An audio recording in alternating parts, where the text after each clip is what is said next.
So what ruined Christmas dinner? My grandparents let the two most inexperienced people cook. When my brother and his wife, who are chefs, showed up, we were promptly informed that the lamb that had been in the oven for 2 hours was rancid. That sucks. Could we get more details? Why was it rancid? How did they identify it as rancid? Why would your grandparents allow them to cook when they have chefs in the immediate family? Was there any kind of meat backup to replace the lamb? It went rancid because my grandmother left it out to thaw for much too long. It was something you could smell as soon as the lamb came out of the oven. My brother smelled it, and immediately asked me if it was stuffed with blue cheese. It was not. My grandparents had been told it smelled before it went in the oven, and it was still cooked anyways.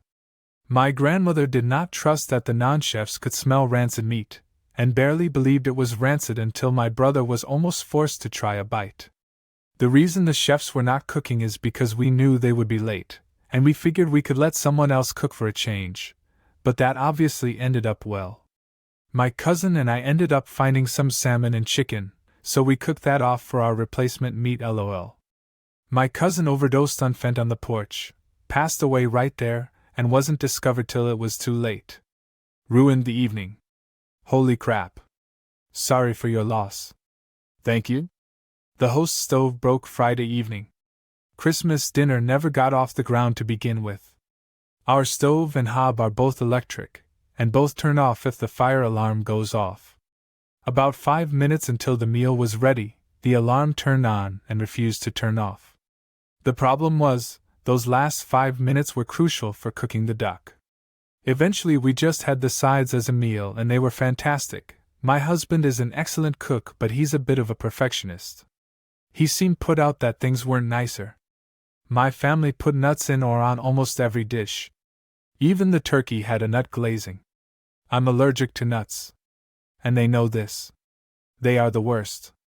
You don't need enemies when you have a family like that. My mom's saying she doesn't want to talk about me, her adult daughter, having sex. No one brought this topic up. Well, as your adult daughter, I am not interested in talking to my mother about having sex, but you brought it up, so here we are. I didn't know what Yorkshire pudding batter consistency should look like, sad face, so I thought it was too thin, so I added half a cup more of flour. Now nobody will talk to me. My friend invited her brother to our friend's only holiday party. Her brother is my ex-husband who cheated on me with someone at work. We don't talk, obviously, and everything got much, much worse when I started a new relationship and got married. Got to deal with him being a snide shithead and vaguely anti-Semitic. My new husband is Jewish, and his family is well off, for 2 hours and couldn't leave because it at our house. Double check your definition of friend. My brother could hold his peace at least in Christmas dinner, and started a shouting match with our dad.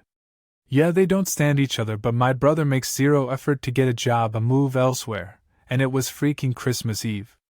For bonus points, when we were younger, my brother used to loudly complain about not being able to have a meal in peace, because his quarrels with our dad started way back when. It didn't ruin it completely, but it was a bummer to hear how someone just never changes. My brother-in-law and his GF are recently separated. They have 2 children together, but also a third that passed away a few years ago, to cancer at around 3 years old. BIL followed his ex and her new BF to the cemetery. They were going to pray for her and put flowers there where their BIL and ex-GFS child is buried, and my brother-in-law beat up the guy she was with. So not only on Christmas, but at their child's gravestone. Like, what are you thinking? Do you have no respect? My cooking. I made ribs. I'm terrible at making ribs. Threw them in the pressure cooker for 3 hours with barbecue sauce, bourbon, honey, cayenne, apple cider vinegar. It was like trying to eat rubber. Slow and low for ribs. No pressure cooker needed. Dry rub or marinade.